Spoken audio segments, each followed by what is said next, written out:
É isso aí, o De Olho na Base de hoje começa nesse clima, o clima da festa da torcida do Remo, porque derrubou o atual campeão da Copa do Brasil Sub-20, o finalista da Taça BH, o Vitória, 2-1 em pleno Barradão, hein, Ale? A torcida do Remo tá cheia de motivo para festejar, vai enfrentar o Flamengo agora, tudo bem? Num grande jogo, talvez uma das principais surpresas dessa segunda edição da Copa do Brasil Sub-20, e tinha gente que achava que o Remo só ia ver a vitória do outro lado do campo. Se enganaram. Se enganaram. Você apontou para mim por quê? Não fui eu, hein? Não. Não fui eu, longe disso. Tela, resultados dessa rodada, dessa semana. Olha o Náutico, 8-2 para cima do Ceará. Esse é o Náutico goleador, é o Náutico que dá alegria para a torcida, é o do Sub-20. O Remo, a gente já disse, venceu o Vitória por 2-1, está classificado. Palmeiras, com transmissão da ESPN Brasil, empatou com o Atlético Paranaense, também avançou na competição. Fluminense, transmitimos também na terça-feira, passou pelo ABC 3-0. O Grêmio ficou no empate sem gols com o Figueirense, também passou. Jogos de ida ainda dessa fase, Joinville 1, Vasco 0, América do Rio Grande do Norte 3, Bahia 1, Avaí perdeu na ressacada para o Santos por 2-1. A gente já pode colar outra tela na sequência para mostrar a nossa lista aí de classificados às oitavas de final da Copa do Brasil Sub-20. Vamos lá? Atlético Mineiro, Cruzeiro, América Mineiro. As três equipes de Minas Gerais avançaram, hein? Botafogo, Flamengo e Fluminense. Os três cariocas que decidiram até agora passaram, só falta o Vasco. Internacional de Porto Alegre e Grêmio, os dois gaúchos também avançaram.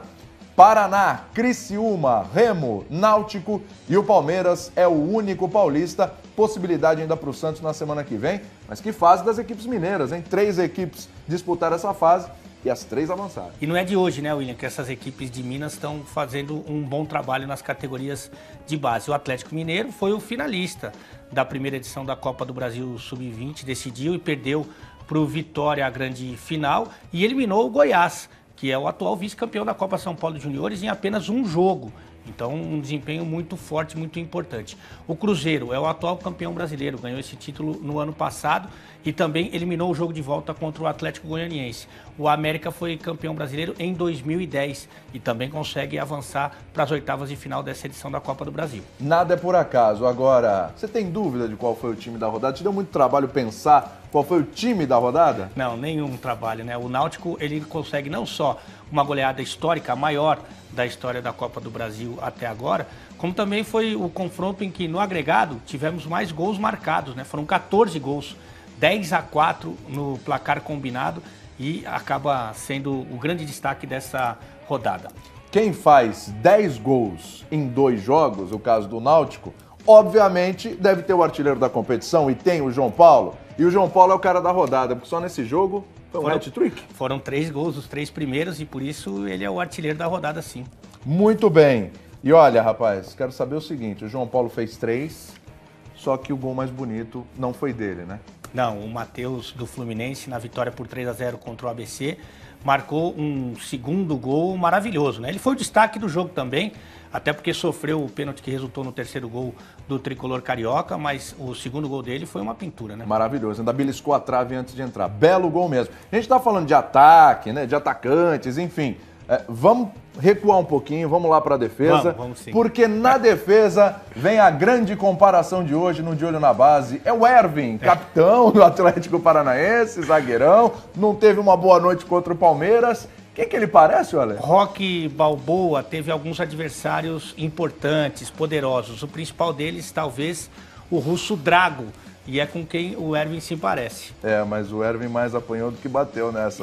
Rapaz, ele foi legal. Ele tava mais pra Dora Guice nesse nesse último confronto contra o Palmeiras do que qualquer outra coisa. Muito bem. Olha, pra gente fechar aqui esse De Olho na Base, a gente vai falar sobre o filho de peixe, peixinho é. Mas não é bem o filho de peixe, peixinho é. É o tudo em família hoje, certo? Certo. Porque na equipe do ABC, treinador e zagueiro são pai e filho, certo?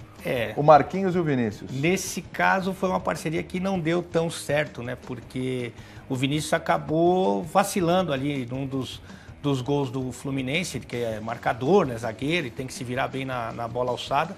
Acabou chegando um pouquinho atrasado e aí o pai deve ter cobrado, né? O treinador deve ter cobrado o filho Vinícius, sem dúvida alguma, porque o seu time acabou sendo eliminado. Se você fosse o pai dele, você tiraria ele do time? Nunca. Meu filho nunca. Jamais, né? Fica Ninguém aí, mexe, pode né? entregar a paçoca e continua. E se você saísse do time, provavelmente você levava ele junto, né? Sem dúvida alguma. Muito bem. Na tela, então, os próximos jogos, os próximos confrontos. Próxima terça-feira, hein? São só 3 para fechar essa fase. O Vasco pega o Joinville. Precisa reverter 1-0 da ida. Jogo no Rio de Janeiro. Bahia e América do Rio Grande do Norte. Bahia tomou 3-1 na ida, hein? Tem que reverter também, joga em casa. E o Santos, que já venceu fora de casa por 2-1, enfrenta o Avaí na Vila Belmiro. Jogo que terá transmissão da ESPN Brasil na próxima terça-feira. A gente fecha então esse De Olho na Base com a festa do Remo, né? Merece. Claro. Remo e Flamengo, hein? Olha, estádio do Remo recebeu 8.000 pessoas no jogo de ida contra o Vitória. O que vai acontecer com esse Flamengo, hein? E de qualquer forma, o Flamengo que tem tradição no Remo, né? Nossa. Chega! Tchau! Festa do Remo pra você!